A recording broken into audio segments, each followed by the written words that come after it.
The water was so cold, it felt like 1,000 knives stabbing through her skin, and Natalie Sullivan knew she was going to die. Her lungs burned as the icy current of the Rio Grande dragged her downstream, the January waters merciless as they pulled her under again and again. She tried to scream, but her mouth filled with freezing water that tasted of mud and death.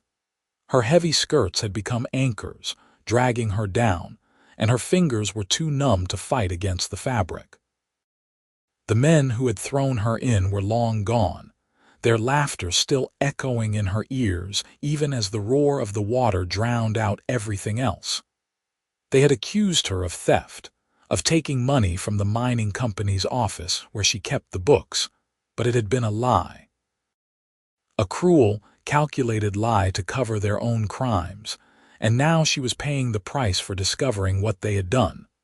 The world went dark as she sank beneath the surface one final time, her body too exhausted to struggle any more. This was the end, she thought distantly. 22 years old and dying in a frozen river in West Texas, murdered by men who would never face justice for what they had done. Her last thought before consciousness slipped away was of her mother back in Philadelphia, who would never know what became of her only daughter. Liam Torres had been tracking the men for 3 days, following their trail from Presidio down toward Shafter, where the silver mines drew all manner of desperate and dangerous men. As a deputy marshal for the Western District of Texas, he had seen his share of outlaws and criminals in his 25 years, the last 4 of which had been spent bringing law to the lawless stretches of desert and mountain along the border. The men he tracked now were wanted for robbery and assault, and he had good reason to believe they were headed toward the mining camps to disappear among the transient workers. He had stopped to water his horse along the riverbank when he saw something pale caught against the rocks about 50 yards downstream. At first he thought it was a dead animal, maybe a sheep that had wandered from one of the scattered ranches, but as he rode closer he realized with horror that it was a woman, her body half submerged in the shallows where the current had deposited her like driftwood.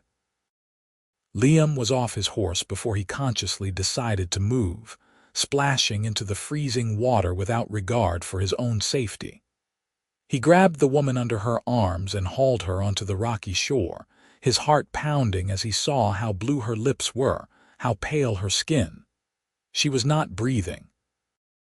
Her eyes were closed and her face was slack, peaceful almost, like she had already accepted death. "No," he said aloud, his voice rough with urgency. "No, you do not get to die today." He had seen men pulled from rivers before, had learned from an old army doctor how to sometimes bring them back. He rolled her onto her side and pressed hard on her back, trying to force the water from her lungs. Nothing happened. He tried again, harder this time, and was rewarded with a sudden gush of water from her mouth. She coughed weakly, a wet rattling sound, but did not wake. Her clothes were soaked through, and the January wind was picking up, the temperature dropping as the sun began its descent toward the western mountains. If he did not get her warm immediately, she would die of exposure even if he had managed to restart her breathing. He looked around frantically and spotted an overhang in the rocks about 100 feet from the river, a natural shelter that would block the worst of the wind. Liam gathered the woman in his arms, shocked at how light she was, how fragile she felt against his chest. He carried her to the overhang and laid her down on the driest patch of ground he could find, then ran back to his horse to grab his bedroll and saddlebags. He worked quickly, building a fire with practiced efficiency, coaxing the flames higher until they crackled and popped, throwing heat into their small shelter. But it was not enough. Her clothes were still soaked and her skin was like ice when he checked her pulse at her throat. He had to get her out of the wet things, or she would be dead within the hour. His hands hesitated for only a moment before training and necessity overrode propriety. He unbuttoned her dress with shaking fingers, trying to preserve what modesty he could while removing the heavy, wet fabric.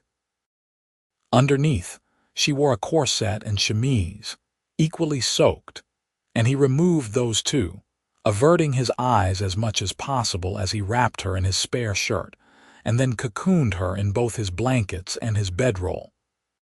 He built up the fire even more, then did the only thing he could think of to transfer heat to her rapidly cooling body. He stripped off his own wet shirt and boots and lay down beside her, pulling her against him and wrapping his arms around the bundle of blankets. He could feel how cold she was even through the layers, and he held her tighter, willing his own warmth into her unresponsive body. "Come on," he murmured against her wet hair. "Come back. You fought too hard to survive that river just to give up now." Time passed slowly as the fire crackled and the sky outside their shelter darkened from blue to purple to black. Liam held the stranger and listened to her breathing, which remained shallow but steady. Gradually, so gradually he almost did not notice at first, he felt her body begin to warm. Her shivering started as the sun disappeared completely, which the old army doctor had told him was a good sign, meant the body was fighting back against the cold. He was half asleep when she suddenly jerked awake with a gasp, her eyes flying open in panic. Liam loosened his hold immediately and pulled back to give her space, though he kept one hand on her shoulder to keep her from thrashing and hurting herself. "Easy," he said quietly. "You are safe. I pulled you from the river. You are safe now." Her eyes were wide and disoriented in the firelight, darting around their small shelter before finally focusing on his face. He watched as memory flooded back into her expression, watched as terror and pain and desperate relief chased across her features. She tried to speak, but only a croak came out, her throat too raw from the river water. "Do not try to talk yet," Liam said. He reached for his canteen and carefully lifted her head so she could take small sips of water. She drank greedily at first, then coughed and had to slow down. When she had finished, she looked at him again with those haunted eyes. "They threw me in," she whispered, her voice barely audible. "The men from the mining office. They threw me in the river." Liam felt cold rage settle in his gut. "Why? I found their ledgers, the false ones they were keeping. They have been stealing from the company for months, maybe longer. I was just the bookkeeper. I was not supposed to find them." Her voice broke. "They said no one would believe me anyway, that I was just a woman and everyone knew women could not be trusted with numbers. They said I probably stole the money myself and was trying to blame them." "What are their names?" Liam asked, though he had a sinking feeling he already knew. "Frank Morrison and Robert Chen. They run the administrative office in Shafter for the Shafter Mining Company." She closed her eyes. "Are they going to come back? Are they going to finish what they started?" "Not if I have anything to say about it," Liam said grimly. He reached into his vest, which he had hung near the fire to dry, and pulled out his deputy marshal's badge. "My name is Liam Torres, and I am a lawman. I have been tracking Morrison and Chen for 3 days now for crimes they committed up in Presidio. What they did to you makes it attempted murder, and I promise you they will answer for it." She stared at the badge and then at him, and something like hope flickered across her face before fear crushed it out. "They will say I am lying. They will say I fell in by accident or tried to kill myself out of guilt. Who will believe me?" "I believe you," Liam said simply. "And my word carries weight in these parts. But right now, the important thing is keeping you alive and getting you somewhere safe. What is your name?" "Natalie. Natalie Sullivan." She looked down and seemed to realize for the first time that she was wearing only his shirt under the blankets, that he was shirtless beside her. Color flooded her cheeks despite her exhaustion. "Oh God, I am so sorry. You must think I am." I think you are a woman who nearly died and who I am trying to keep from freezing to death, Liam interrupted gently. There is no shame in surviving, Miss Sullivan. I did only what was necessary, and I tried to preserve your modesty as best I could under the circumstances. She nodded slowly, tears gathering in her eyes. Thank you, she whispered. Thank you for saving my life. I thought I was dead. I thought it was over. You are safe now, Liam said again. Try to rest. Your body has been through a terrible ordeal and you need to recover your strength. We will figure out what to do in the morning. But Natalie shook her head, panic rising in her voice. I cannot go back to Shafter. If Morrison and Chen see me alive, they will kill me. They will finish what they started, and they will be more careful about it this time. You are not going back to Shafter, Liam assured her. Not until those men are in custody. I was planning to head north to Fort Davis to check in with the district marshal anyway. You can come with me, and we will wire ahead to have Morrison and Chen arrested before they realize you survived. Natalie looked at him for a long moment, studying his face in the firelight. He had dark hair and darker eyes, a strong jaw shadowed with stubble, and a scar that ran through his left eyebrow. He looked like a man who had seen hard times but had not let them make him hard. There was kindness in his eyes when he looked at her, and competence in the way he had built their shelter and tended the fire. She realized she was putting her life in the hands of a complete stranger, but what choice did she have? He had already saved her once. She had to trust he would keep her safe. All right, she said quietly. Fort Davis, how far is it? 3 days' ride in good weather, Liam said. Maybe 4, given that you are going to need time to recover. We will take it slow. There is no rush now that you are safe. She nodded and closed her eyes again, exhaustion pulling at her. She felt Liam shift beside her, felt him carefully tuck the blankets more securely around her shoulders. The last thing she was aware of before sleep claimed her was the steady warmth of his presence and the crackling of the fire keeping the darkness at bay. Liam sat up for most of the night, keeping the fire going and watching over the woman who had quite literally dropped into his life. He found himself studying her face in the firelight, noting the delicate bone structure and the way her auburn hair curled as it dried. She was beautiful, he realized, though that felt like an inappropriate thing to notice given the circumstances. She was also brave, he thought. She had survived being thrown into a frozen river, had fought her way back from the edge of death, and was still determined to see justice done even though she was terrified. That took a kind of courage he respected deeply. When morning finally came, pale and cold, Natalie woke to find herself alone in the shelter. She sat up carefully, her body aching in 1,000 places, and saw that someone had laid out clothes near the fire. Her own dress had been spread on the rocks to dry, but it was still damp and streaked with mud.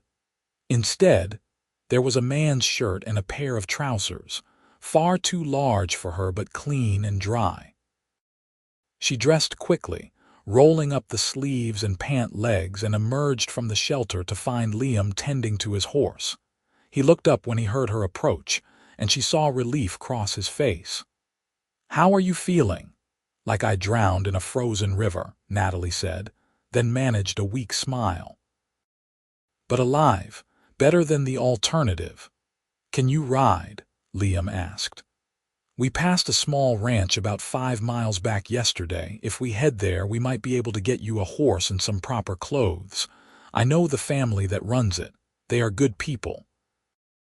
Natalie nodded, though the thought of 5 miles on horseback made her want to lie back down. But she could not stay here, could not remain a sitting target if Morrison and Chen came looking for her body.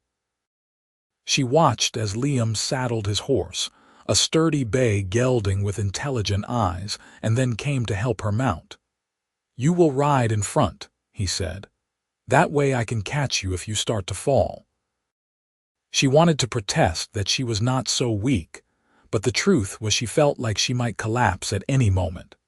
She let him lift her onto the horse, then felt him swing up behind her, his arms coming around to hold the reins. It was scandalously intimate, being pressed against him like this, but she was too tired and too grateful to care about propriety. They rode in silence for the first hour, Liam keeping the pace slow and easy. Natalie found herself leaning back against his chest, drawing comfort from his solid presence. She had been alone for so long, ever since she came west 6 months ago looking for adventure and independence. She had found a job with the mining company, had been proud of her skill with numbers and ledgers, and it had nearly gotten her killed. "Tell me about yourself," Liam said quietly, breaking the silence. "Where are you from?" "Philadelphia," Natalie said.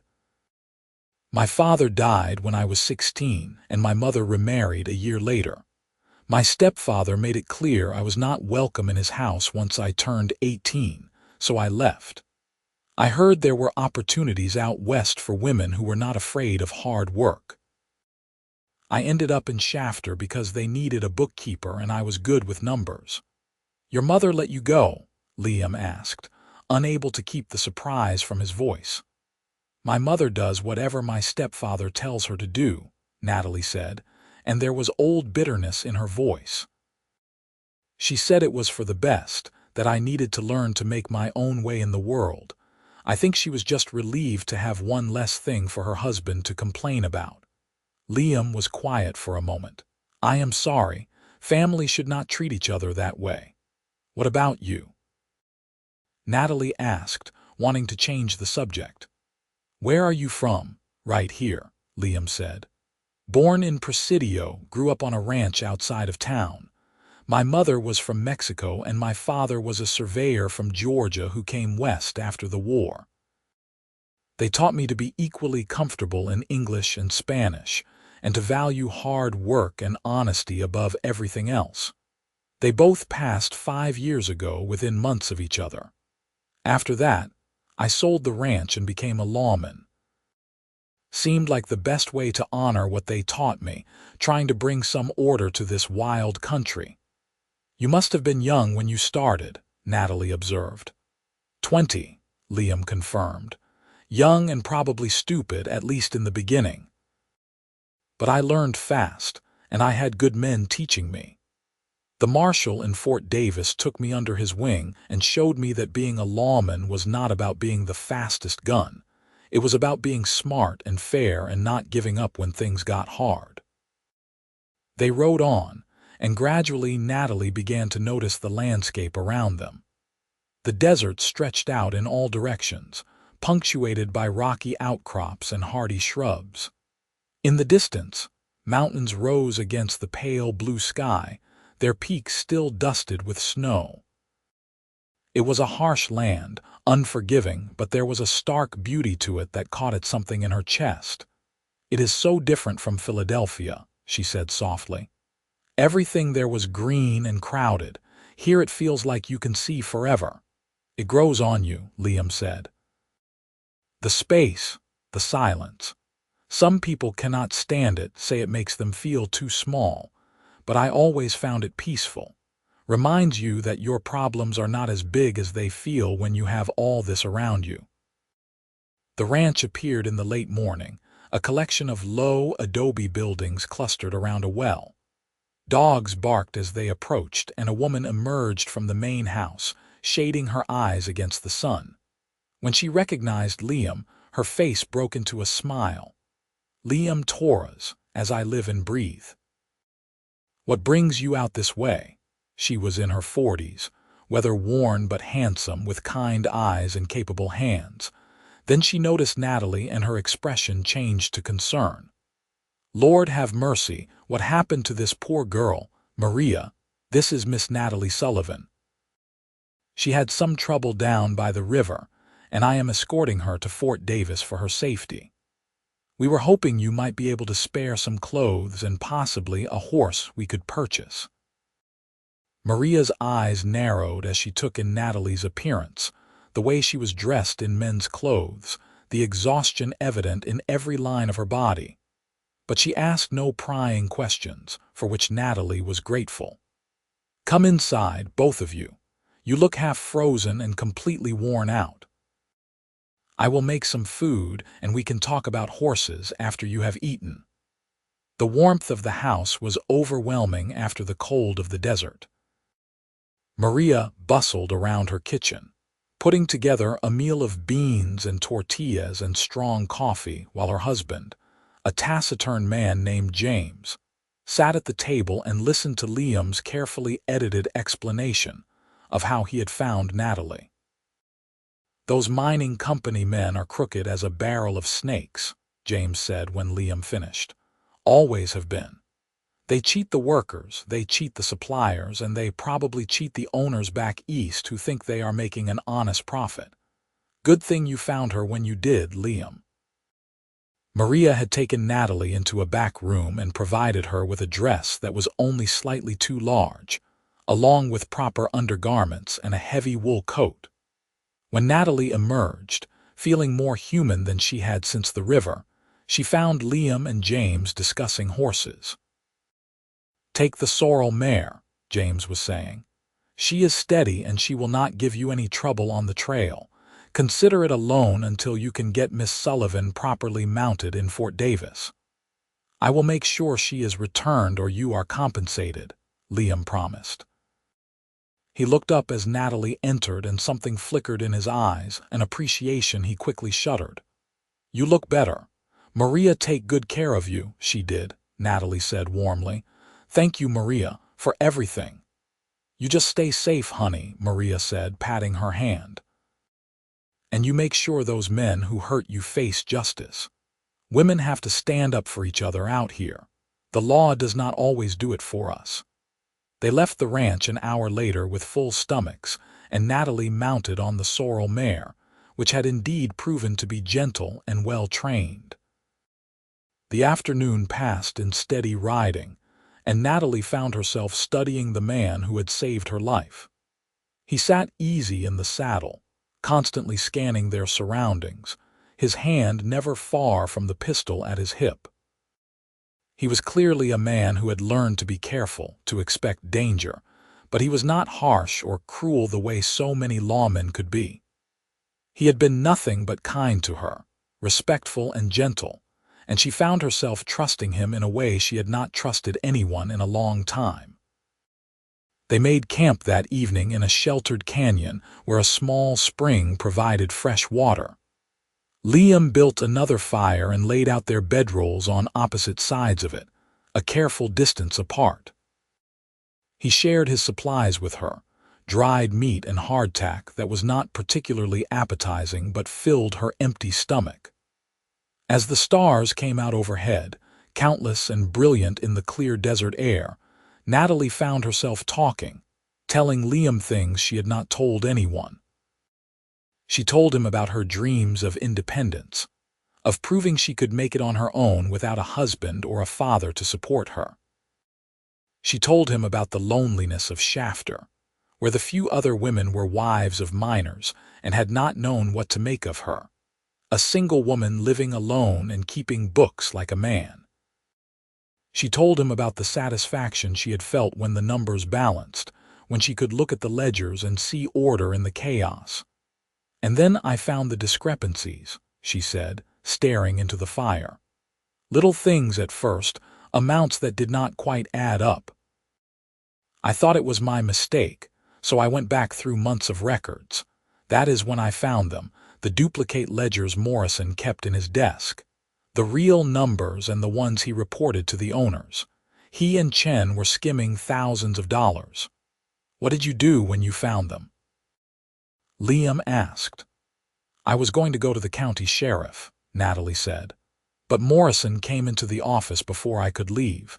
He saw me with the ledgers and he knew immediately that I had figured it out.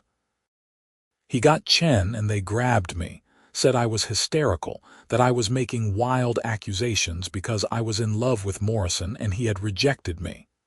They dragged me outside while I screamed, but no one helped me. The men who worked at the mine just watched. Morrison said, I had tried to kill myself out of shame for stealing, and that they were taking me to the doctor. Her voice dropped to barely a whisper. But they did not take me to the doctor. They took me to the river, and Chen held me while Morrison tied my hands. They told me to pray if I believed in God, because no one was going to save me, and then they threw me in. Liam's jaw was tight with anger. Tomorrow I will wire ahead from the next town we pass. I will have the marshal send men to arrest them before they can run. And you will testify to what they did, and they will hang for it. Will they believe me? Natalie asked. I am just a woman with no family, no connections. Morrison and Chen are respected men in Shafter. They tried to murder you, Liam said firmly. That is not something the law takes lightly, no matter who you are. And you have me as a witness to your condition when I pulled you from the river. That will carry weight. Natalie wanted to believe him, wanted to trust that justice would be served. But she had learned the hard way that the world was not always fair, especially not for women. Still, she nodded and wrapped herself in her blanket, lying down by the fire. Across from her, she could see Liam settling into his own bedroll, his pistol within easy reach. Liam, she said softly. Yes, thank you for everything. I know I already said it, but I do not think I can say it enough. You saved my life. You are welcome, Natalie. His voice was warm in the darkness. Now get some sleep. We have a long day of riding ahead of us tomorrow. The next 2 days passed in a pattern of riding and camping, of slowly growing more comfortable with each other.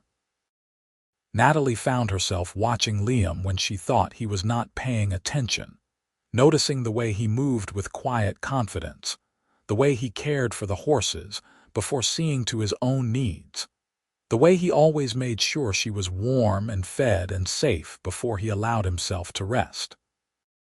She had never met a man like him before, someone who seemed to have no ulterior motives, who expected nothing from her beyond allowing him to help.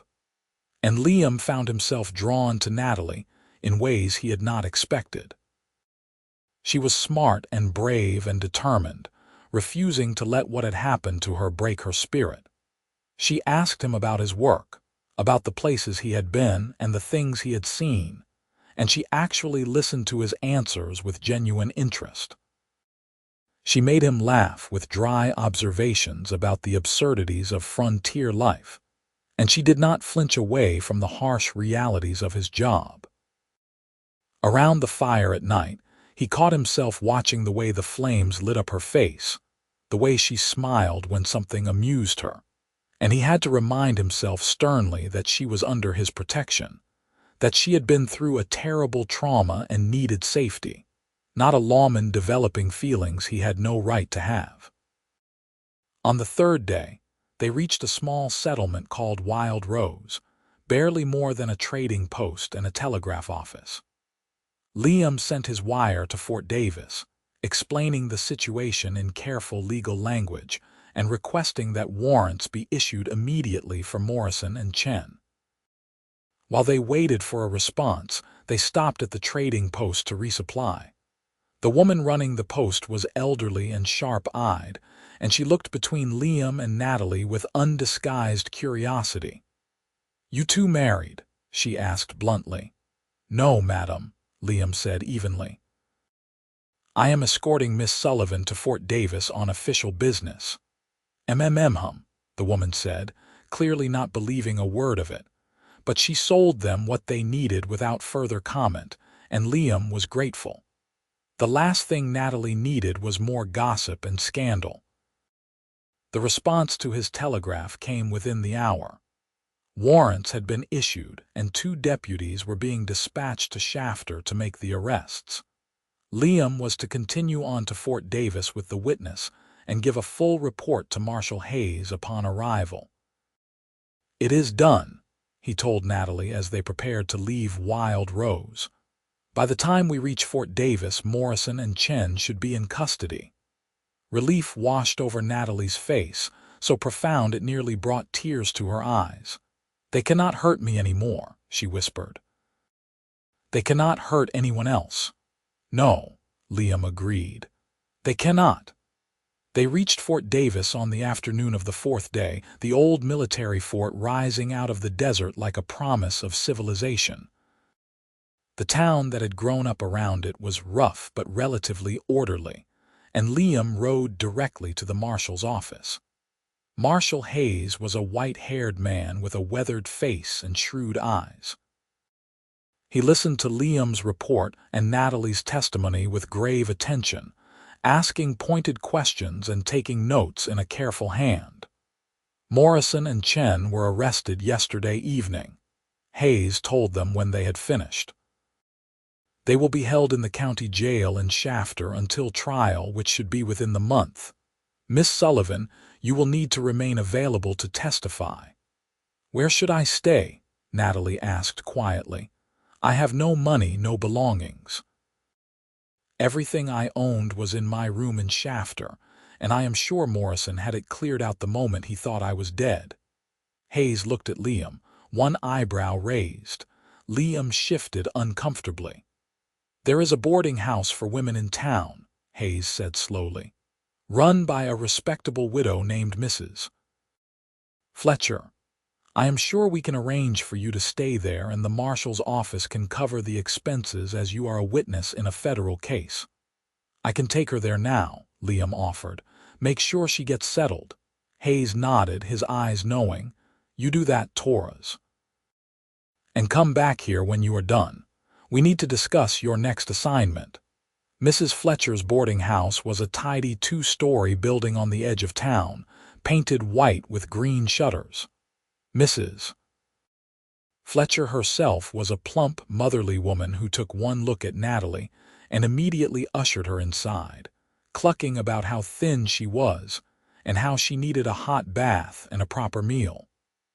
Liam found himself dismissed, relegated to the front porch while Mrs. Fletcher swept Natalie up the stairs to a room. He waited, feeling strangely bereft. For 4 days, Natalie had been his constant companion, his responsibility. And now she was safe and settled, and he had no reason to see her again until the trial. The thought sat heavy in his chest, an ache he did not want to examine too closely. Natalie reappeared after half an hour, clean and wearing a borrowed dress, her hair braided over one shoulder. Mrs. Fletcher says I can work for my keep, she said. Helping with the other boarders and keeping her books, she was pleased to learn I have experience with accounting. That is good, Liam said. You will be safe here. Mrs. Fletcher is a kind woman, and this is a good house. They stood awkwardly on the porch, neither quite sure what to say. Everything felt unfinished between them, words hovering just out of reach. I suppose you have to go, Natalie finally said. Marshal Hayes said he has another assignment for you. I do, Liam confirmed, but I will be back for the trial. I have to testify as well about the condition I found you in. Will I see you before then? The question came out before Natalie could stop it, and she felt color rise in her cheeks. But she did not take it back, just looked at him steadily, waiting. Liam's expression softened. I will make sure of it, he said quietly. I do not leave for my new assignment until tomorrow morning.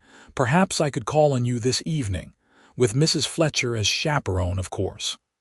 I would like that, Natalie said, a smile breaking across her face like sunrise. I would like that very much. He returned that evening with a small package wrapped in brown paper. They sat in Mrs. Fletcher's parlor, carefully chaperoned, and he presented the package with an almost shy hesitation. I stopped by the general store, he said. I thought you might need a few things since you lost everything. Natalie unwrapped the package and found a warm shawl, a pair of leather gloves, and a small leather-bound journal with a pencil. She looked up at him, her eyes suddenly bright with tears. You did not have to do this. I wanted to, Liam said simply. The journal is because you said you liked keeping records, making sense of numbers. I thought you might want to write things down, make sense of what happened. She clutched the journal to her chest, overwhelmed by the thoughtfulness of the gesture. "No one has given me a gift in years," she whispered. "Not since my father died." They talked for hours, their conversation ranging from the serious to the silly, discovering shared opinions and laughing at each other's stories. Mrs. Fletcher brought them tea and cookies and left them alone as much as propriety would allow. Her romantic heart clearly touched by the young couple in her parlor. When Liam finally had to leave, Natalie walked him to the door. "How long will you be gone?" she asked. 2 weeks, maybe 3, Liam said. "I am tracking a group of cattle rustlers up near the Picos, but I will be back well before the trial." "Be careful," Natalie said. "Please be careful." Liam smiled at her concern. "I am always careful. It is how I have stayed alive this long." He hesitated, then reached out and gently touched her hand.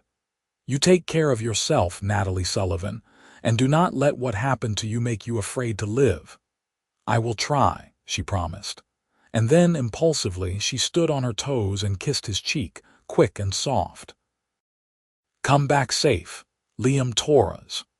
He rode out the next morning with the memory of that kiss warming him more than any fire. The 2 weeks he was gone seemed to drag endlessly. He tracked his rustlers through miles of harsh country, made his arrests, and delivered his prisoners to the proper authorities.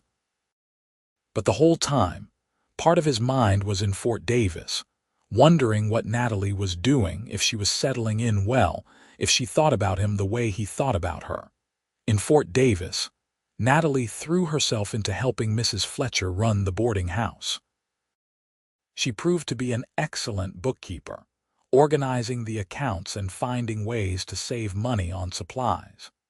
She was also good with the other boarders, most of whom were single women working as teachers or seamstresses or cooks in the various businesses around town. They welcomed her into their community, and for the first time since leaving Philadelphia, Natalie felt like she had friends. But every evening, she would sit in her room and write in the journal Liam had given her. She wrote about her experiences, about the terror of the river and the kindness of being saved. She wrote about Maria and James at the ranch, about the long days of riding through the desert. And she wrote about Liam, trying to capture in words what it felt like to be around him, the safety and warmth and something else, something she was not quite ready to name yet.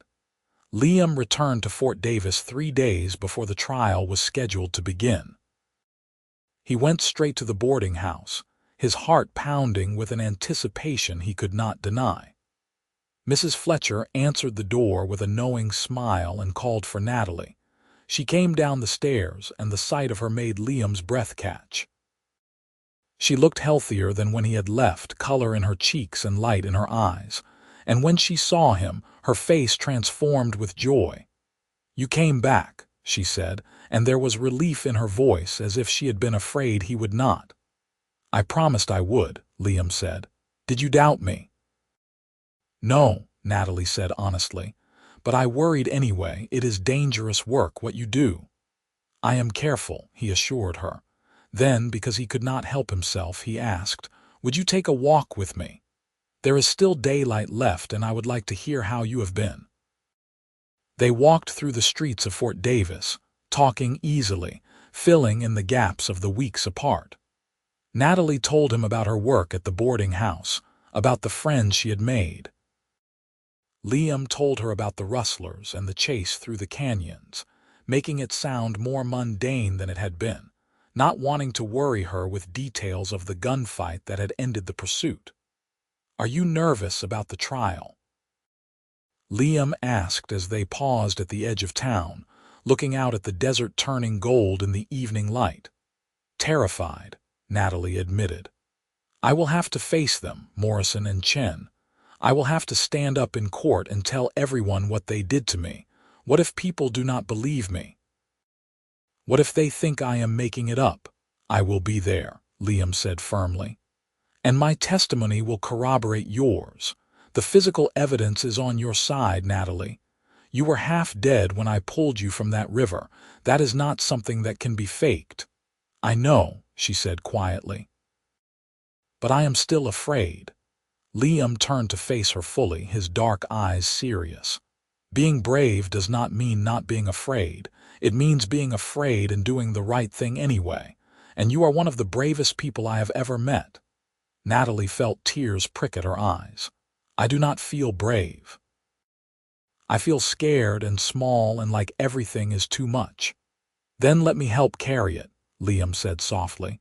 "You do not have to go through this alone." She looked up at him and saw the sincerity in his face, the genuine care and concern. And she realized that somewhere between the frozen river and this moment, she had fallen completely in love with this kind, steady man who had saved her life, and then stayed to make sure she would be all right.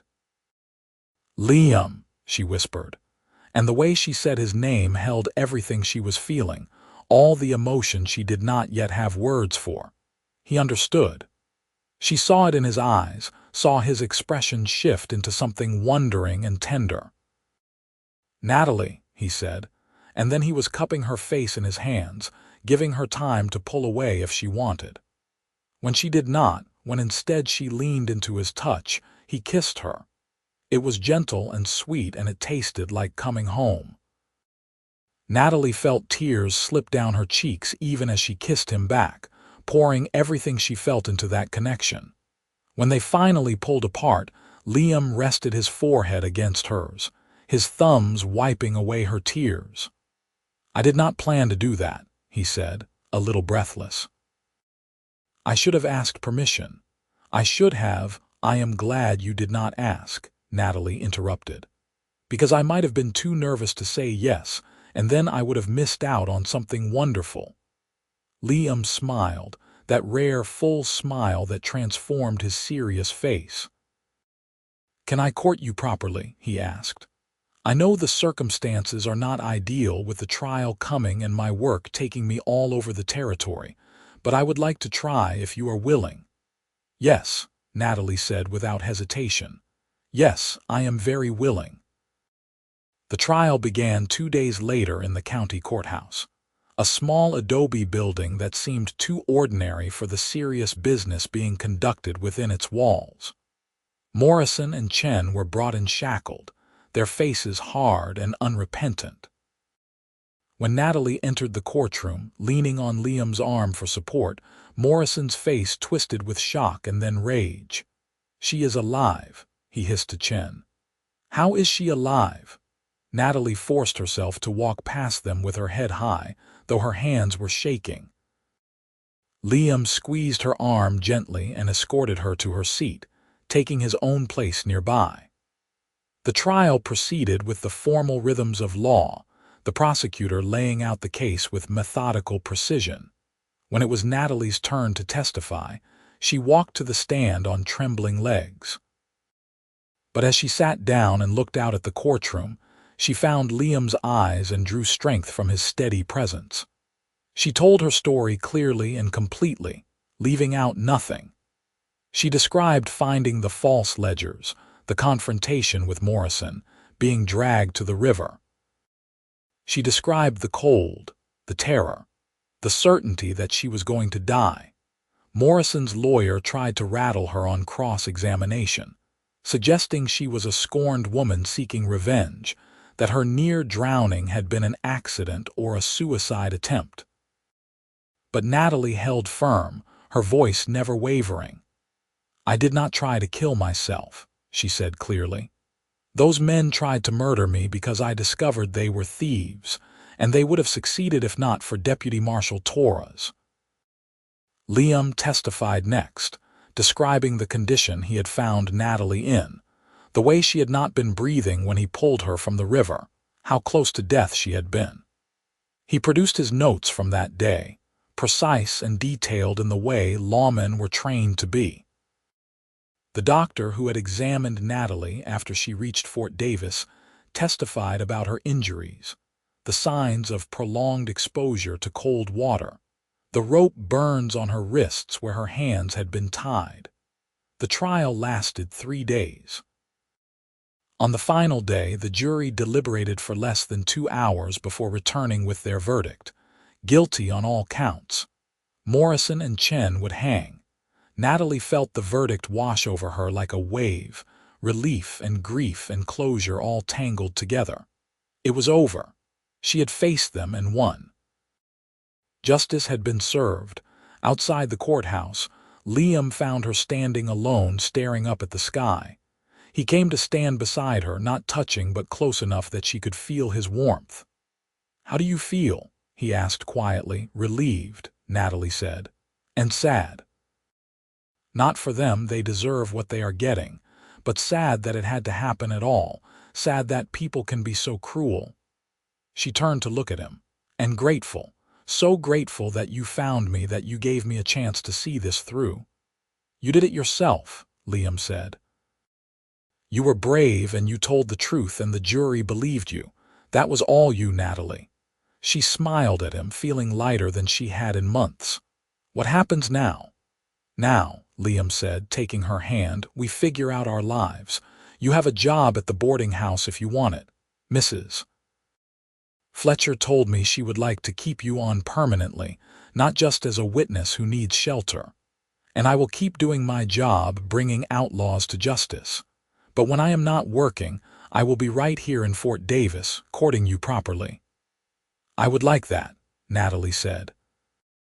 "But Liam, your work is dangerous. What if something happens to you? What if you do not come back one day?" "That is always a possibility," Liam admitted. "But I could also get thrown from my horse or catch pneumonia or get struck by lightning. We cannot live our lives afraid of what might happen. All we can do is make the most of the time we have." "Then let us make the most of it," Natalie said, squeezing his hand. "Starting right now." The next 6 months passed in a blur of careful courtship and growing love. When Liam was in Fort Davis, he called on Natalie every evening, bringing her small gifts and taking her for walks. They talked for hours, learning each other's histories and dreams and fears. When he was away on assignments, he wrote her letters, careful prose that gradually became more and more personal, more revealing of his feelings. Natalie thrived at the boarding house, her natural organizational skills and head for numbers making her invaluable to Mrs. Fletcher. She also began tutoring some of the younger women in mathematics and accounting, sharing her knowledge and empowering them to manage their own finances. She made a life for herself in Fort Davis, independent and purposeful, and it felt good. But she was always happiest when Liam returned from his travels, when she could see for herself that he was safe and whole. She learned to live with the worry, the knowledge that he was constantly in danger, but it never got easier to watch him ride away. One evening in late summer, 8 months after he had pulled her from the river, Liam took Natalie on a ride out into the desert. They had done this before, easy evening rides to watch the sunset, but tonight felt different. There was a nervous energy about Liam that Natalie could not quite place. They stopped at a high point overlooking the valley, the desert spread out before them in shades of red and gold. Liam dismounted and helped Natalie down, then stood for a moment just looking at her. "I have been thinking," he said finally, "about the future, about what I want my life to look like." "And what do you want it to look like?" Natalie asked, her heart beginning to beat faster. "I want it to include you," Liam said simply. "Not just as someone I court or visit when I have time. I want you as my partner, my wife. I want to build a life with you, Natalie Sullivan. I want to come home to you every night when I am in town and know that you are waiting for me. I want to grow old with you and face whatever comes together." He dropped to one knee right there in the dust, pulling a simple gold band from his pocket. "I know I am not much of a catch. My work is dangerous and it takes me away for weeks at a time. I cannot offer you luxury or an easy life, but I can offer you honesty and loyalty and all the love I have in me. Will you marry me?" Natalie felt tears streaming down her face, but they were happy tears this time, joyful and free. "Yes," she said, her voice breaking. "Yes, Liam, I will marry you. I would be honored to marry you." He slipped the ring onto her finger and then stood, pulling her into his arms and kissing her with all the pent-up passion of the last 8 months. When they finally broke apart, both breathless and laughing, the sun was setting in a blaze of color that seemed to bless their union. They were married a month later in a simple ceremony at the church in Fort Davis. Mrs. Fletcher wept happy tears, and Marshal Hayes stood up as Liam's best man. Maria and James made the trip from their ranch to attend, bringing with them a beautiful quilt Maria had made as a wedding gift. The ceremony was short but meaningful, and when the preacher pronounced them husband and wife, Natalie felt like her heart might burst with happiness. Liam had found them a small house on the edge of town, just 2 rooms and a kitchen, but it was theirs. Their first night as husband and wife, Natalie stood in the doorway and looked around their home, marveling at how much her life had changed in less than a year. "What are you thinking?" Liam asked, coming to stand behind her and wrapping his arms around her waist. "I am thinking about how I almost died," Natalie said quietly. "How close I came to never having any of this. And I am thinking about how grateful I am that you were there, that you pulled me out of that river and gave me a second chance at life. You have made my life better in every possible way," Liam said, resting his chin on top of her head. "I was just existing before, going through the motions. But you made me realize what I was missing. You made me want more than just work and duty. You made me want a future." Natalie turned in his arms to face him. "We have a future now," she said. "Together. Whatever comes, we will face it together." Married life agreed with them both. Natalie continued her work at the boarding house, though now she came home each evening to her own house and her own husband. Liam's assignments continued to take him away, but he always came back, and each reunion was sweet. They built a life together, small and ordinary in many ways, but precious because they had chosen it. A year after their wedding, Natalie discovered she was pregnant. She told Liam over dinner one evening, watching his face cycle through surprise and wonder and pure joy. "A baby," he said, his voice hushed with awe. "We are going to have a baby." "Are you happy?" Natalie asked, though she could see the answer on his face. "Happy does not even begin to cover it," Liam said. He came around the table and knelt beside her chair, placing his hands gently on her still flat stomach. "Hello in there, little one. This is your father speaking. I want you to know that you are already so loved, and I promise to do everything in my power to keep you and your mother safe." Natalie ran her fingers through his hair, her heart full. "You are going to be a wonderful father." "I am going to try," Liam promised. "I am going to try so hard." The pregnancy was not easy. Natalie was sick for the first 4 months, barely able to keep food down. Liam hovered and fretted, driving her slightly crazy with his concern, but also making her feel cherished in a way she had never experienced before. When she finally started to show, he would place his hands on her growing belly every evening and talk to the baby, telling stories and singing the Spanish lullabies his own mother had taught him. Natalie went into labor on a cold February morning, almost exactly 2 years after Liam had pulled her from the river. The labor was long and difficult, lasting nearly a full day and night. Liam stayed by her side the whole time, holding her hand and whispering encouragement, his face drawn with worry, when their son finally arrived, squalling and red-faced and perfect. Natalie looked up at Liam through exhausted tears and saw him crying too. "A boy," the midwife announced, placing the baby on Natalie's chest. "You have a healthy son." They named him Samuel James Torres, after Natalie's father and the rancher who had helped them on their journey to Fort Davis. Samuel had his father's dark hair and his mother's blue eyes, and from the moment he entered the world, He owned both their hearts completely. Liam had always thought he understood love, had felt it for his parents and then for Natalie.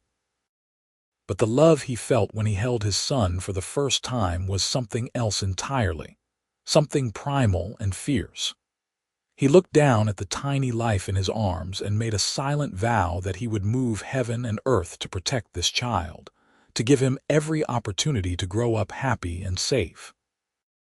"We made this," Natalie said softly from the bed, watching her husband cradle their son. "We made this beautiful person." "You made him," Liam corrected gently. "I just helped a little at the beginning. You did all the hard work." "We are a team," Natalie insisted, "in everything. This is our son, Liam, our family." Being a father changed Liam in ways he had not expected. He became more cautious on his assignments, less willing to take unnecessary risks. He requested to be stationed closer to home more often, wanting to be present for his son's childhood. Marshal Hayes, who had become a friend over the years, accommodated these requests as much as he could, understanding that a man's priorities shifted when he became a father. Natalie divided her time between caring for Samuel and her work at the boarding house, which Mrs. Fletcher had allowed her to do from home now that she had a baby. She kept the books and managed the accounts while Samuel napped, and Liam would come home to find his wife bent over ledgers with their son sleeping in a cradle beside her desk. Samuel grew into a bright, curious toddler who followed his father everywhere when Liam was home. Liam taught him to ride on a gentle old mare, to track animals through the desert, to be honest and brave and kind. Natalie taught him his letters and numbers, reading to him every night and watching with pride as he began to recognize words on his own. When Samuel was 3, Natalie became pregnant again. This time the pregnancy was easier, though she was more tired chasing after an energetic toddler. Their second child, a daughter they named Rose Maria Torres after the desert wildflowers and the kind woman who had helped them, arrived on a sunny spring morning after a mercifully short labor.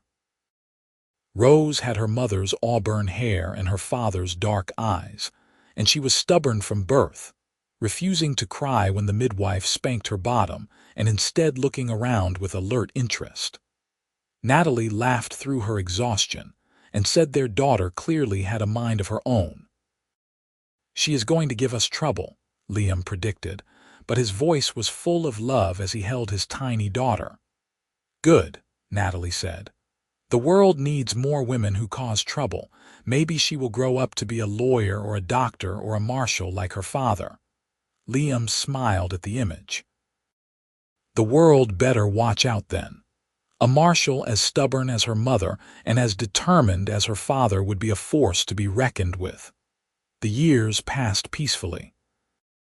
Liam continued his work as a lawman, though he took on more administrative duties as he got older, training younger deputies and spending less time in the field. Natalie eventually opened her own accounting firm in Fort Davis, one of the first women in West Texas to do so.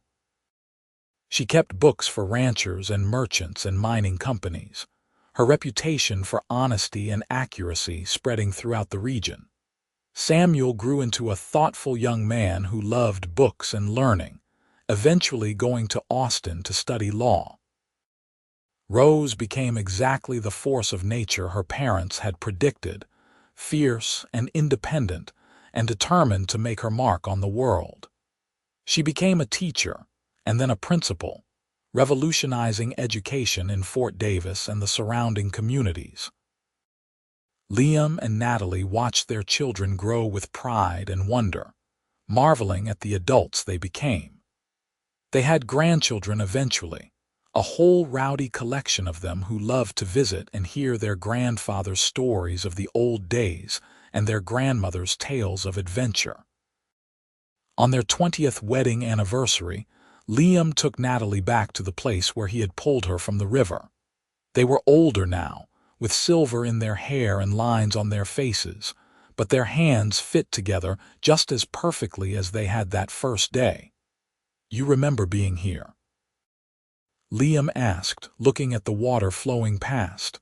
"I will never forget," Natalie said. "I thought I was dying. I thought my life was over." "Instead, it was just beginning," Liam said softly. "Our life was just beginning."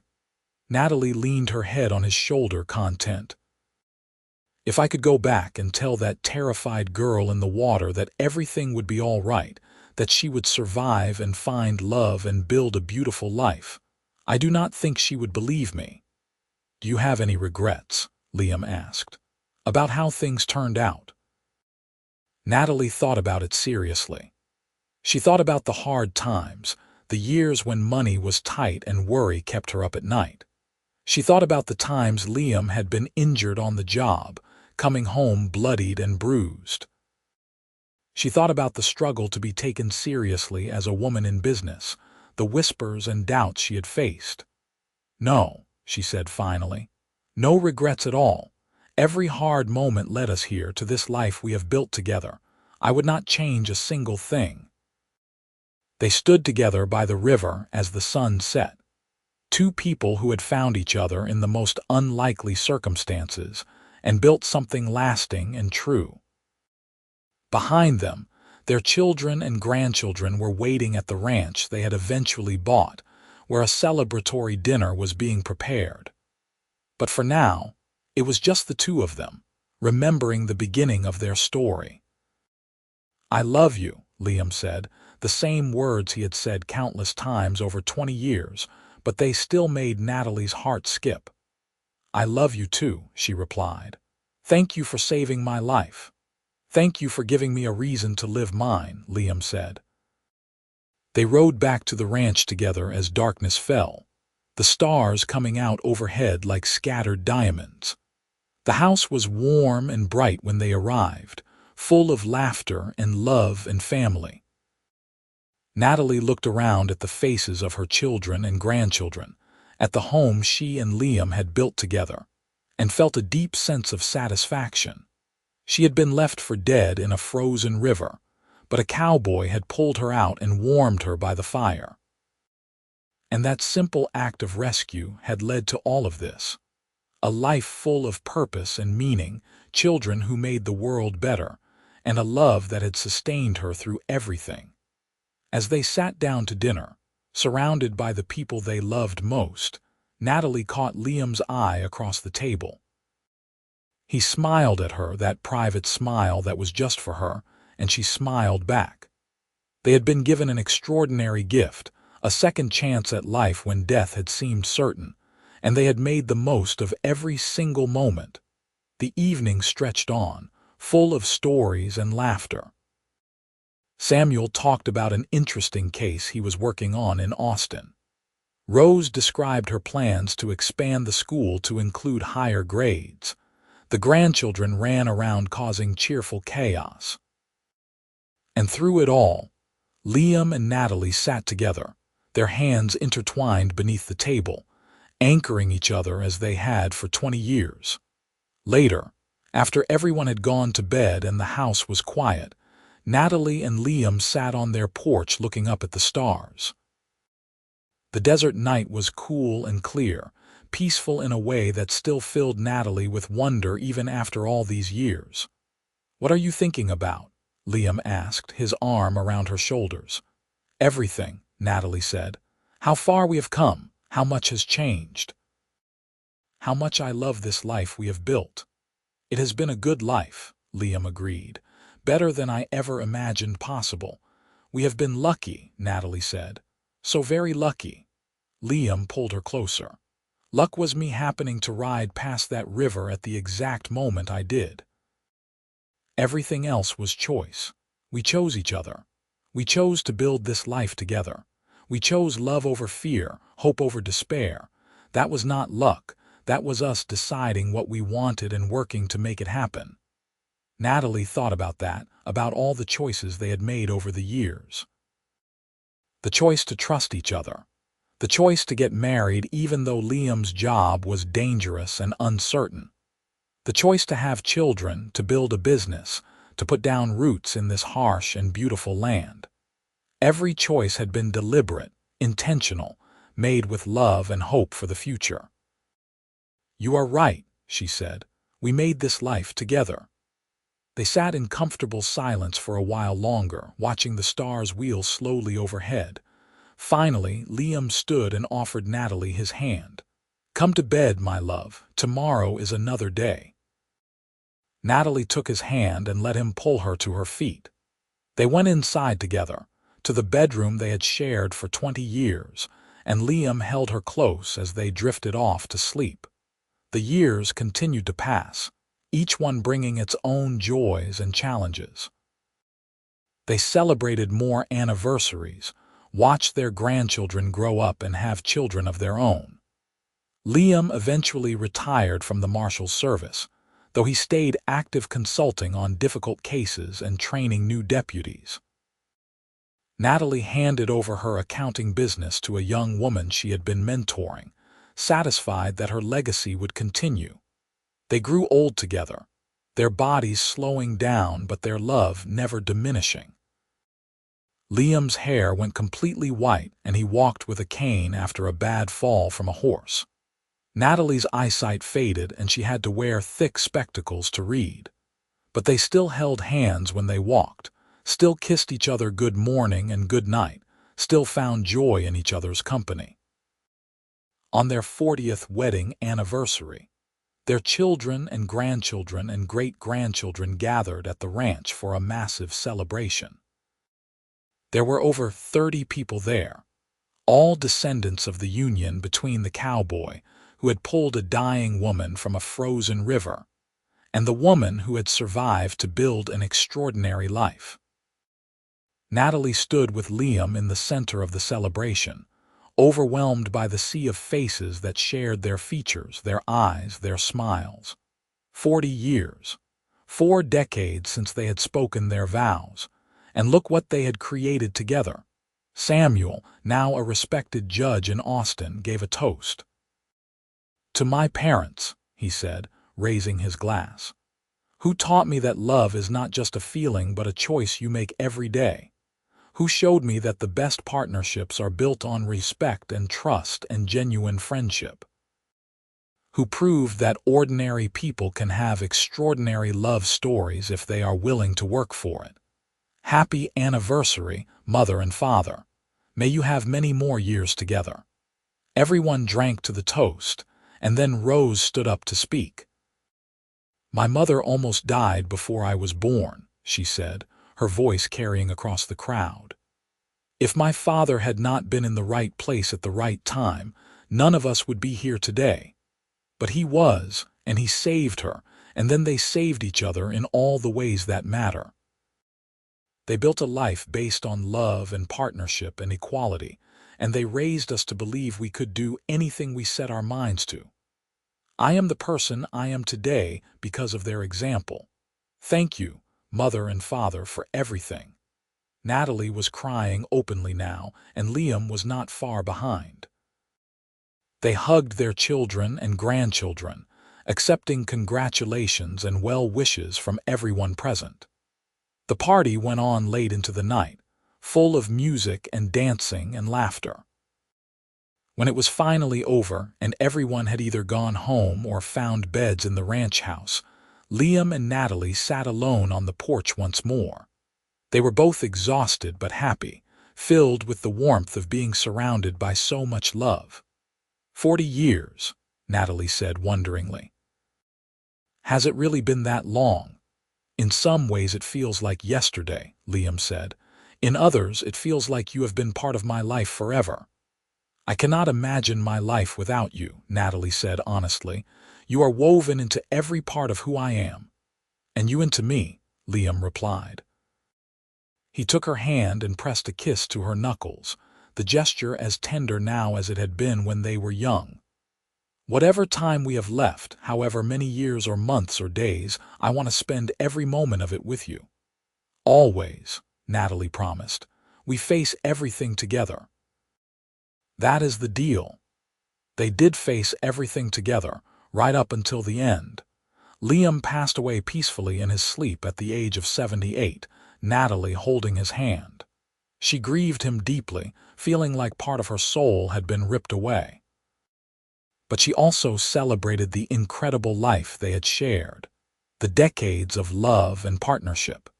Natalie lived another 5 years, surrounded by her children and grandchildren who made sure she was never alone. She spent her final years writing down the story of how she and Liam had met, wanting future generations to know about the man who had saved her life, and then loved her so completely.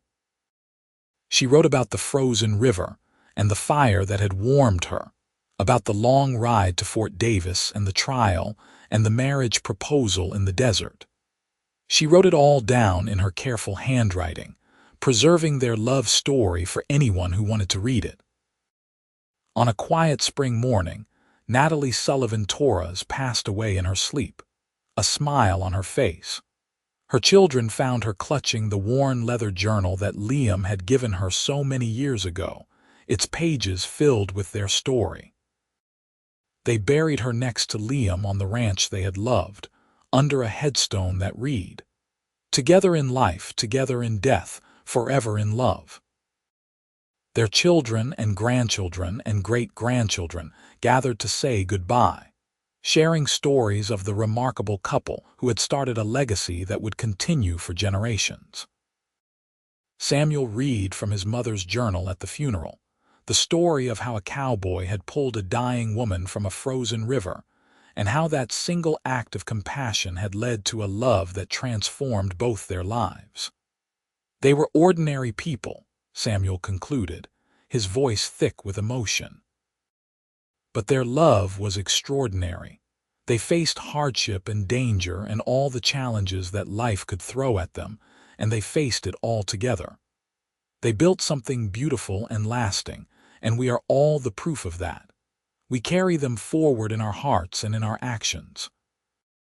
We honor them by living with the same courage and love that they showed every day of their lives together. And so the story passed into family legend, told and retold at gatherings and celebrations.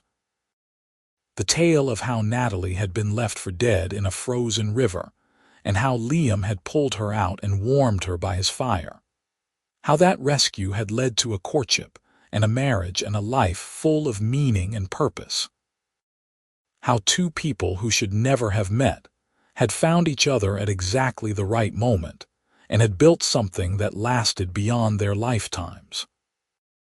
Their descendants spread across Texas and beyond, carrying with them the lessons Liam and Natalie had taught. That love is a choice you make every day. That courage means doing the right thing even when you are afraid.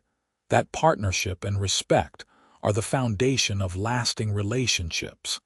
And that sometimes the worst moments of our lives lead us to the best things that ever happened to us. The ranch stayed in the family, passing from generation to generation.